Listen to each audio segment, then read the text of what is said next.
The marketplace of Vethera was loud, chaotic, and smelled of roasted grain and unwashed scales. Among the stalls of silk merchants and potion traders, a small figure sat hunched behind a wooden crate. He was barely the size of a human toddler, but he was not human. His scales were the dull gray of ash, his tiny horns still soft at the tips, and his tail curled nervously around his ankles like a frightened cat. His eyes, large and amber, watched every passerby with a calculation too heavy for something so small. His name was Kalen. He was a dragon, an infant dragon, and he was utterly, devastatingly alone. Spread across the crate in front of him were his only possessions, toys, carved from driftwood and polished bone. A little wooden sword, a clay medallion painted blue, a small carved horse with a chipped ear, things that should have meant joy. Instead, they were currency. 2 copper for the sword, Kalen said in his rough, small voice as a merchant's child tugged at the toy with curious fingers. The child's mother paid without looking at him. People rarely looked at him. He had been surviving this way for 3 months. Since the day his clutch mother had left him at the edge of the ember reaches with nothing but the toys she had made him, gifts from better days, and never returned. He didn't know why. He'd stopped asking himself why. Asking only made his chest feel hollow. The coins went toward bread, sometimes toward warmth, when an inn's kitchen boy took pity and let him sit near the hearth for a copper piece. Tonight, the bread was stale and the alley was cold. Kalen tucked his wings tight against his back. They were too small to fly, too soft to shield, and pressed himself between 2 barrels, counting his remaining coins in the dark. 14 copper. Maybe 4 more days. He had 1 toy left. The carved horse. The one with the chipped ear. His mother had made it last. He would not sell it yet. Kalen first noticed the human on the 3rd day of a cold rain. He was tall. Most humans seemed tall to Kalen, with dark hair plastered flat by the downpour and a worn leather satchel over one shoulder. He had the kind of face that looked like it had laughed a lot once, and was still trying to remember how. There was a tiredness about him that Kalen recognized, not in the body, but somewhere deeper. The man, whose name, as the marketplace vendors greeted him, was Lyra. No, wait. Kalen blinked his amber eyes. The vendors called him Aldrin, but the small girl on his shoulders, wrapped in a yellow hood and giggling at the rain, kept calling him Papa Lyra. And so Lyra it was, because that is what she called him, and her voice was the loudest thing about either of them. Lyra stopped at Kalen's crate. He looked down at the single remaining toy, the carved horse, and then at the small dragon huddled behind it. Kalen straightened immediately. Scales up, eyes flat, business posture. 1 toy, he said, voice clipped. 5 copper.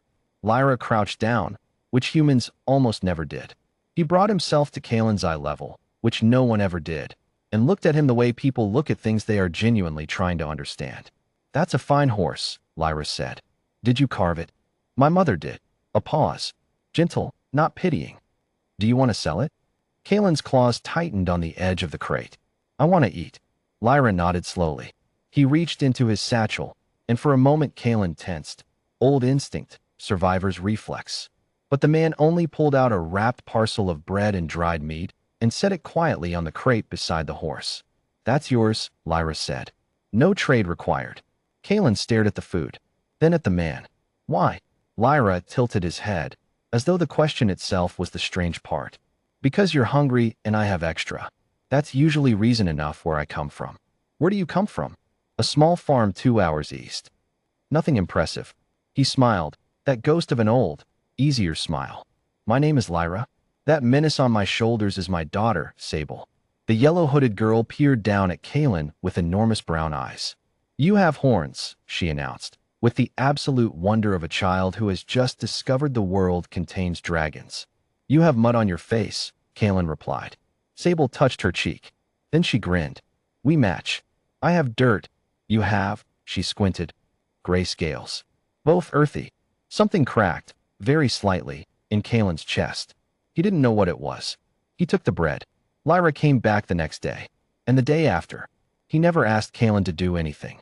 Never suggested he come along, never pushed. He simply appeared, bought nothing, and stayed to talk for a while. He asked questions about dragon biology with genuine curiosity. Can you breathe fire yet? How long until your wings carry weight? Do your scales feel like armor or like skin from the inside? and he listened to the answers with the specific attention of a person who is actually filing the information away. On the 5th day, it rained again. Hard.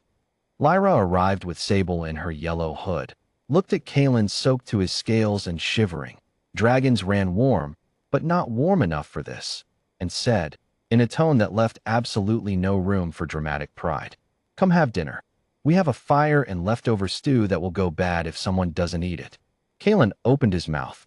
"The stew is a practical problem," Lyra continued seriously. "You'd be doing me a favor." Kalen closed his mouth. He picked up his carved horse, tucked it carefully under his wing, and followed them. The farmhouse was small and smelled of wood smoke and damp hay and something baking. A border collie immediately tried to sniff Kalen's tail and received a startled hiss for its trouble. Sable howled with laughter.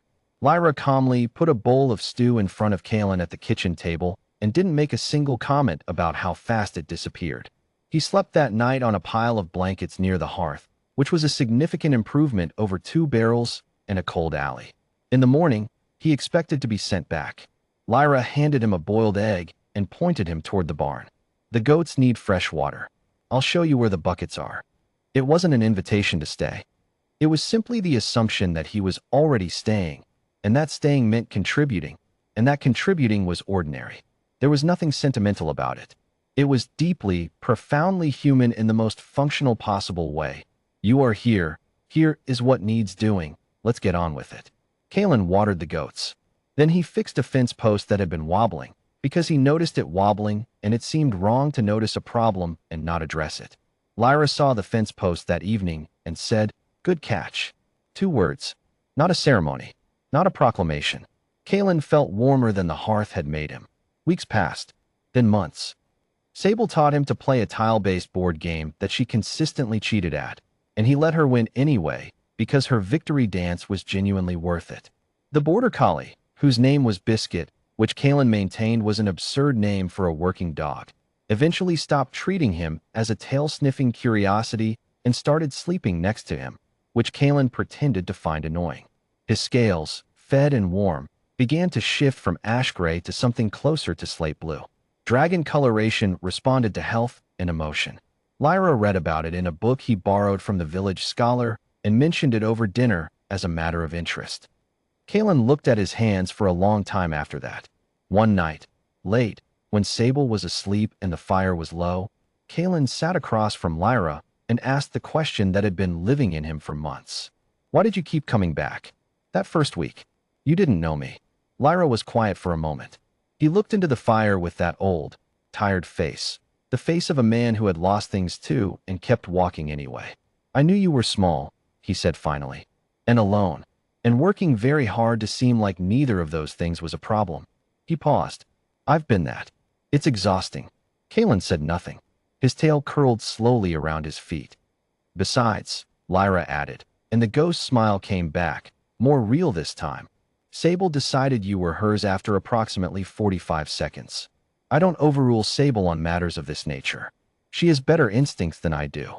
Kalen looked down at the carved horse, sitting on the mantel where he'd placed it on the first night, where it had stayed. "I'm keeping that," he said quietly. "Forever." "I know," said Lyra.